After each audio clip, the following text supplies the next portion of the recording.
I'm making this video because as a practitioner, I also work with a lot of practitioners that help people. And what I will say is that since COVID 2020, whether it's natural infection or whether it's via the mRNA vaccines, what we have seen, and I specifically have seen, and some of the best people in immunology around the world that I'm fortunate to mentor with or be in contact with, have expressed similar concerns that they're seeing high levels of autoimmunity in people. Okay, so there is a massive clash between conventional medicine, autoimmunity, and how we look at it from a more, dare I say, functional perspective, because God knows functional medicine is terrible for the most part of the immune system. But let's put that aside for now and we'll get into this. So what we can do is we can use antibodies, so elevated antibodies, to help diagnose autoimmune, okay? But antibody levels on their own do not tell you the severity of someone's illness, okay? So it's totally possible to have high antibodies, but you are in a low symptom state, which can mean that you're in remission, okay? But on the other side, you can have low antibodies and your system is raging out of control with symptoms, which can tell us that other parts of your immune system that we can measure are very much out of balance, which we're going to go into a bit later today. But first, what I think will be useful is if we establish what we mean when we're looking at autoimmune. I've been specializing in this for, the best part of the last 10 years out of the 15 years I've been practicing. And anything from, neurological autoimmune to 20 or different tissues in the body or whatever it might be, that I've seen a lot of different things that have been missed by many practitioners, even, world-renowned doctors, because they're just not looking at it in this perspective and don't use the kind of testing that we have access to at someone like Cyrex, for instance. And so what we want to understand is that we kind of have these three levels. Well, you have four levels. The first level is you have no antibodies, no symptoms. So you're just not in the autoimmune spectrum, right? So you're patient zero in that respect. So then when you start to have antibodies, but there are no issues with your quality of life, aka you don't have symptoms, and it's not inhibiting you to do day-to-day things, whatever it might be, then you would be what we'd call stage 1, okay? So stage 1 tells us that you have antibodies, but there is no symptoms necessarily that are debilitating you or taking away from the quality of your life at this moment in time. The problem is that stage 1 can then move to stage 2 over time. Okay, and so what's stage 2? So stage 1 is what we call silent autoimmune, okay? Stage 2 is where a lot of people find themselves that have been sick for many years but can't get the right diagnosis. Maybe they get diagnosis of POTS, or maybe they get diagnosis of latent autoimmune, latent diabetes, or maybe they get just generic lupus or whatever it might be, right? So these are these people here, and this is the most frustrating part. So stage 2 is you have antibodies to tissues in the body, and then you also have symptoms, okay? And these symptoms are impacting your quality of life. It might be your skin, it might be brain, it might be, any part of your body, right? Migraines, whatever it could be, gut issues and things. So this is stage 2. The problem with stage 2 is that you will never be able to get that categorized as an autoimmune disease in a client, because when you go to conventional medicine, they're going to need 70 to 80% local tissue damage in order to diagnose that person, okay? And that, any of you that have looked at autoimmune yourself or you've got clients, that is a very long, sticky road. If we use something like celiac, for instance, celiac is terrible for diagnostics. Okay, the tests they use, they might only use like alpha gliadin and transglutamase 2, as where you could be, there's plenty of research to show that people with celiac are having breakdown of their villi in their intestines by non-gluten based wheat proteins, right? So you have to test the whole spectrum proteins within wheat and not just alpha gliadin or gamma gliadin, for instance. And so a lot of these things go untreated, and therefore these people go on the disease spectrum. And what I want you to understand about stage 1 to stage 2 is that it's like a spinning ball, okay? So autoimmune is very much like a spinning ball, and what's happening is that this ball is spinning, and then as you get to stage 2, it's spinning faster and faster, right? And that representation is a decrease in resilience of tissues. That might be gut barriers, that might be blood-brain barrier, that might be, immune system regulation, all these kind of things, the ability to protect yourself from pathogens or whatever it could be. So this ball is spinning faster equals more dysfunction. Obviously, when you get to a stage 3 and you've got this real influx of symptoms, that's where we get central tolerance breakdown, right? And you start seeing the immune system losing the ability to tell the difference between self and things that are essentially not good for it. And there's that autoimmune response. So stage 2 is what we call reactive autoimmunity, but you're never getting this diagnosed by a conventional doctor. That is a problem because we know within the body, so neck down, let's say, it can be about 10 years to go from stage 2 to stage 3, okay? In the brain, because we can measure antibodies to the brain and the nervous system, normally that's 5 years. Okay, so people with MSs or motor neuron issues or these kind of things, right? This could be 5 years.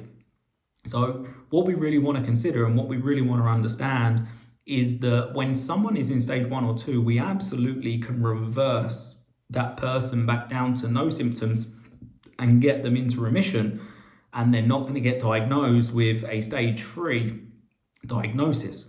But if you are someone who is diagnosed with stage 3, like I was at 14 years of age with ulcerative colitis, you have tipped over a point of no return. I am symptom and medication free for 15 years this year, but I don't say I've cured autoimmune. Okay, these are the people that don't understand. There is a big difference between long-term remission like me and cure. Right? If my life went to shit enough, I didn't eat well, didn't move well, didn't sleep well, didn't handle stress, didn't do all these things, it's absolutely possible that them symptoms could come back again, okay? So I don't sit here saying you can cure any of those things, but understanding if we're in stage 2 or stage 1, you absolutely can bring them test results back into the green and live a pretty uninhibited life, right? There might be some things that you have to be mindful of with regards to foods, reactivity, chemicals, and we can go into those different things at a different time. But I really wanted to clarify that because I think people are very confused about autoimmune, especially with their clients, right? And what I want people to understand is the complexity of the immune system. And I'm thinking of doing a much deeper masterclass on all things the immune system, breaking it down, how to understand test results, what are the best tests, what are rubbish tests, all these kind of things. But that will be at a different time. So what we want to understand is if we go a little bit deeper now, so autoimmune antibodies, and we explain them a little bit deeper. So autoimmunity occurs when the immune system mistakenly attacks the body's own tissues, okay? And then antibodies produce B cells, and don't worry about all the terminology at the moment, produce B cells that play a critical role in autoimmunity by tagging certain cells for destruction, okay? So elevated tissue antibodies are a marker of autoimmunity, right? We understand that. However, to truly understand autoimmunity, it's essential to consider the interaction by not only B cells, but T cells, okay? So T cells identify and destroy cells tagged by B cells, okay? B cells don't directly destroy anything, but it's kind of like marking the target for elimination, okay? So when we're looking at someone, not just running antibody testing, but actually looking at assessing both B cell antibody production and T cell response is crucial for giving us a more comprehensive picture with regards to where that person is on their journey, all right?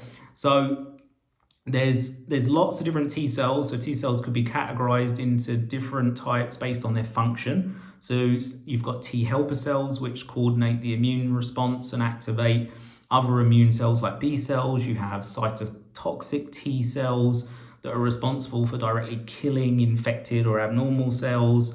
You have T regulatory cells, which help regulate the immune response to prevent excessive inflammation. And you have Th17 cells that promote inflammation in response to things like pathogens. Okay, so when T cells target self tissues, they cause tissue damage associated with various autoimmune diseases, such as things like Hashimoto's, rheumatoid arthritis, multiple sclerosis, right?